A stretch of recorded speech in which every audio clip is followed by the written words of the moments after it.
un rayon de lumière pour la jeunesse africaine, Fatou. Oui. Mais je voudrais qu'ils soient libres par rapport à l'histoire. Parfois, les gens méprennent mes propos. Quand je dis que le ressentiment les retarde, ça ne veut pas dire oublier l'histoire ou oublier nos douleurs. Ça ne veut pas dire ça. Mais je vais donner un exemple. La Chine a été occupée par le Japon. Est-ce que les Chinois sont là en train de multiplier des tables rondes pour parler de leur traumatisme de l'occupation? Ils répondent autrement. C'est-à-dire qu'ils ont travaillé dur. Ils ont relevé la tête. Ils sont fiers. Ils sont combatifs. Ils ont même honte de parler de leur domination antérieure.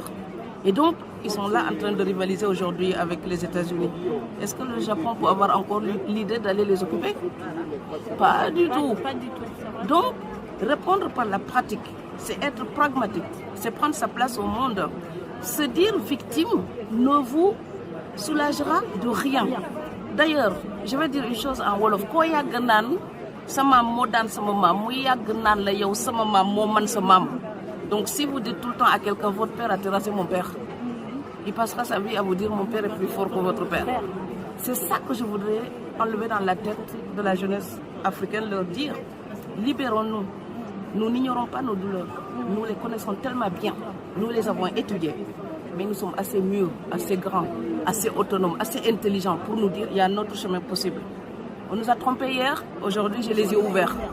Donc comptez sur moi pour revendiquer mes droits et la dignité de l'Afrique. C'est ça que je voudrais que toute la jeunesse africaine se mette dans le cœur. Partout on essaie. On essaie. Donc quand un jeune Africain me dit, moi je ne peux pas continuer les études, mes parents n'ont pas les moyens, je lui dis, mais attends, hérésie. C'est exactement parce qu'ils n'ont pas les moyens que tu dois absolument étudier pour ne pas vivre comme eux. Et donc moi je partage ce qui m'a sauvé. Je ne suis pas là pour dire aux gens, t'as mal, mais tu pleures, tu as raison, continue. Non, ça c'est du mépris. Moi je veux dire aux gens, j'ai eu mal, j'ai tellement pleuré, je me suis relevée. Ma détermination, c'était ma vie sur la balance. Parce que je veux l'horizon. Et nous méritons tous l'horizon. L'intelligence, ce n'est pas une plante rare qui pousse seulement en Occident. Elle existe partout. Mais il faut y croire. Très modestement apprendre. Prendre l'intelligence où qu'elle se trouve. Qu'on arrête de nous dire, ah mais elle est vendue à la France. Je ne me suis pas vendue, je me suis donnée. J'ai aimé un homme, j'ai suivi. C'est ma vie privée.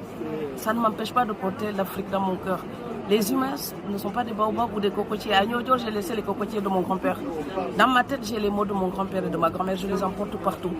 Les racines, c'est comme nos neurones. On se déplace avec. Et le monde, là, il a gommé intellectuellement les frontières.